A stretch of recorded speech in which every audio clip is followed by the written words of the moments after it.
Oke teman-teman, jadi sore ini kita ketemu sama Pak Cahyo. Nanti Pak Cahyo boleh memperkenalkan diri singkat ya Pak ya. Ya, siap. Boleh Pak, silahkan memperkenalkan diri dulu. Ya, terima kasih. Selamat sore Helen ya. Saya Cahyo Pamungkas, peneliti ahli utama di Lembaga Ilmu Pengetahuan Indonesia sejak tahun 2003. Kajian saya banyak dalam bidang konflik dan juga mengenai perubahan sosial, terutama di Asia Tenggara, di Maluku dan di Provinsi Papua dan Papua Barat. Silakan Helen. Oke, jadi udah lama ya Pak menjadi seorang peneliti. Nah, pertama-pertama Pak, dari dulu Pak Cahyo memang ingin menjadi seorang peneliti atau bagaimana Pak perjalanannya Iya. menjadi seorang peneliti? Dulu sebetulnya saya tidak bermimpi untuk menjadi peneliti ya.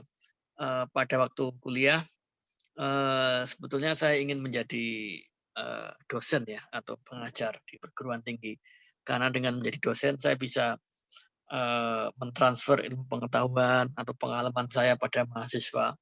Tapi kemudian dalam perkembangannya akhirnya pertama yang menawari saya bekerja kan di lembaga penelitian non pemerintah ya, di LP3IS, Lembaga Penelitian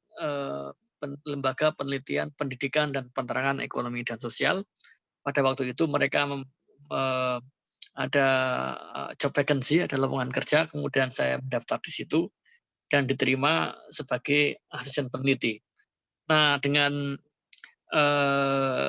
kemudian saya menyadari bahwa ya ketika saya bekerja di LP3S, saya masih bisa untuk bekerja untuk dalam bidang penelitian dan bisa menyalurkan sikap-sikap idealisme saya, terutama dalam penelitian atau pengkajian kelompok-kelompok masyarakat yang termarginalkan ya, seperti buruh. Kemudian juga saya juga mulai pada waktu di LP3S mulai belajar mengenai metodologi penelitian sosial dengan lebih serius, dan pengalaman itu bermanfaat ketika saya pindah ke LIPI.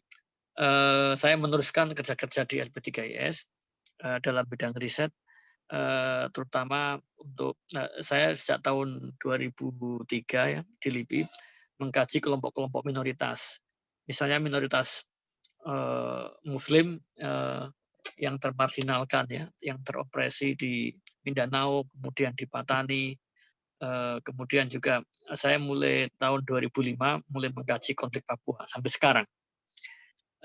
Begitu Helen. Ya silakan Helen kalau mau bertanya lagi. Ya Pak. Jadi untuk menjadi seorang peneliti itu kira-kira skill-skill apa aja sih Pak yang kita butuhkan atau kita persiapkan untuk menjadi seorang peneliti? Iya. Pertama sebetulnya ketekunan ya, ketekunan dan ketelitian, kemudian tidak mudah menyerah ya, kemudian selalu memiliki inovasi-inovasi untuk memecahkan masalah. Yang kedua, peneliti juga dituntut untuk kejujuran ya, kejujuran di dalam bekerja, kejujuran di dalam mencari data, menyampaikan informasi dari lapangan sesuai dengan realitasnya dan menuliskannya di dalam laporan. Itu kan perlu sebuah kejujuran, ketekunan, kemudian kejujuran. Kemudian yang ketiga, kita juga harus memiliki bekal banyak membaca ya, banyak membaca sesuai dengan kajian-kajian kita. Kalau kita adalah seorang peneliti dalam ilmu-ilmu sosial dan humaniora, maka kita perlu membaca banyak literatur, teori atau informasi tentang fenomena-fenomena sosial budaya. Kita juga harus rajin membaca, mengikuti perkembangan mengenai isu-isu sosial yang kita amati. Kemudian juga kita harus selalu mengikuti update tentang perkembangan metodologi penelitian sosial, kemudian juga perkembangan teori-teori sosial pada masa kini, biar tidak tertinggal begitu. Silakan Helen. Ya. Iya Pak, jadi kan kalau jadi peneliti sosial tuh dianggap mudah gitu Pak. Ya penelitiannya kualitatif lah, mudah kayak gitu. Beberapa orang bicara gitu. Sebetulnya bagaimana Pak menjadi peneliti kualitatif? Apakah memang lebih mudah atau bagaimana? Kalau menurut saya justru ada masing-masing metode itu ada kelebihan dan kekurangannya. Kalau penelitian ilmu sosial yang menggunakan pendekatan kualitatif, hal itu bukan hal yang mudah sebetulnya, karena peneliti itu sendiri menjadi instrumen di dalam penelitian itu, sehingga kualitas bacaan peneliti, kemudian kemampuan peneliti untuk mengumpulkan data itu menjadi faktor utama untuk merupakan faktor utama di dalam penelitian kualitatif. Nah, cuma ya penelitian kualitatif juga memiliki kelemahan, misalnya dia tidak bisa melakukan generalisasi terhadap karakteristik populasi di suatu tempat ya. Kemudian dia juga tidak tepat jika digunakan untuk meneliti mengenai hubungan sebab akibat dan sejenisnya ya, atau untuk membuktikan konsep, hipotesis, atau untuk membuktikan suatu model penelitian. Nah, apa yang tidak bisa dilakukan oleh penelitian kualitatif itu kemudian bisa dibantu dengan menggunakan penelitian kuantitatif. Jadi saya melihat bahwa baik penelitian kuantitatif maupun kualitatif masing-masing memiliki kelebihan dan kekurangan tertentu. Jadi tidak bisa dibandingkan.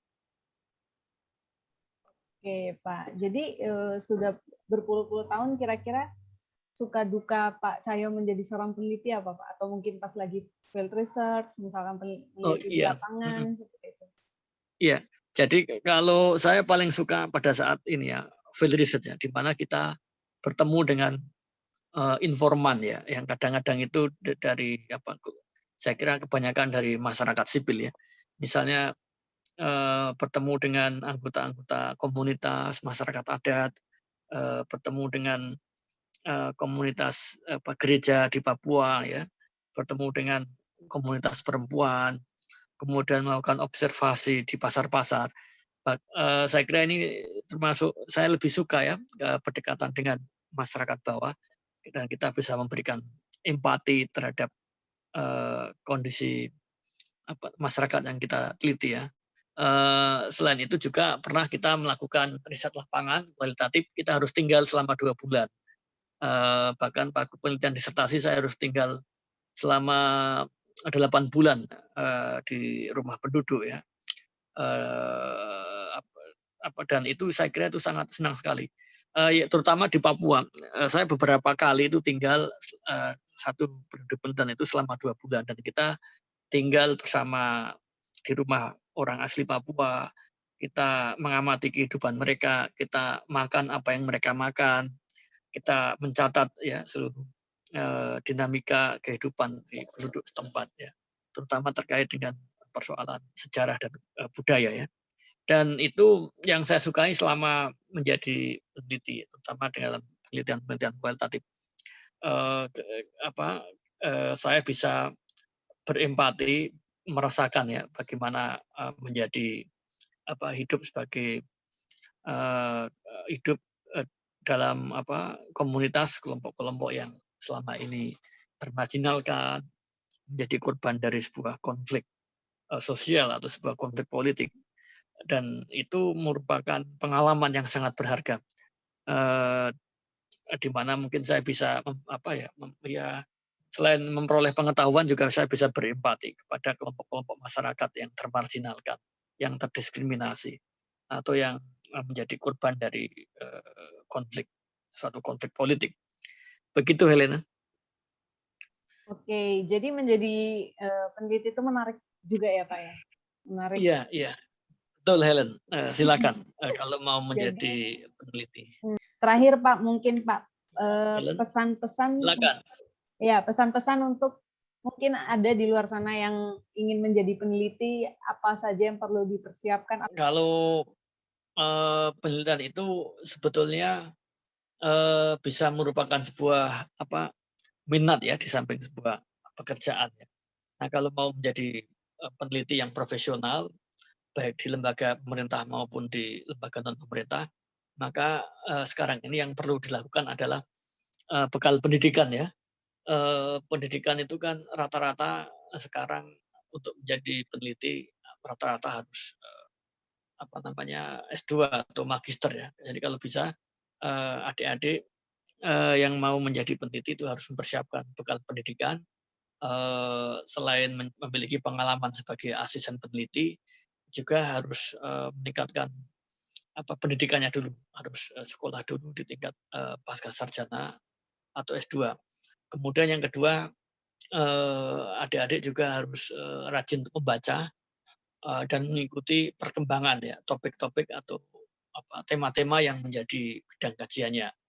Kalau misalnya peneliti mengenai hubungan internasional, berarti dia harus mengamati fenomena hubungan internasional ya pada masa kontemporer atau pada masa kini.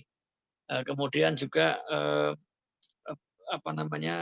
ketekunan ya, ketekunan dan kerajinan, rajin dan tekun di dalam mengumpulkan data itu sangat penting sekali. Kemudian di dalam menulis ya juga perlu kehati-hatian di dalam melakukan analisis sehingga nanti tulisan kita akan menjadi lebih bermakna dan mendalam dan memberikan kontribusi dalam pengembangan ilmu pengetahuan. Begitu Helen. Oke, menarik ya Pak. Jadi itu diskusi perihal seputar atau dasar menjadi seorang peneliti, teman-teman. Mungkin kita besok boleh ngobrol lagi sama Pak Cahyo, Pak, Ya, tentang topik yang berbeda. silakan. Tapi mungkin lebih spesifik. Ya. Boleh Pak Cahyo kan konsentrasi dalam Papua. Mungkin nanti kita bakal ngobrol-ngobrol soal Papua ya Pak ya. Siap. Siap Helen, minggu depan ya. Insya Allah. Ya. Makasih banyak Pak Cahyo. Terima kasih Helen. Ya. Selamat sore ya.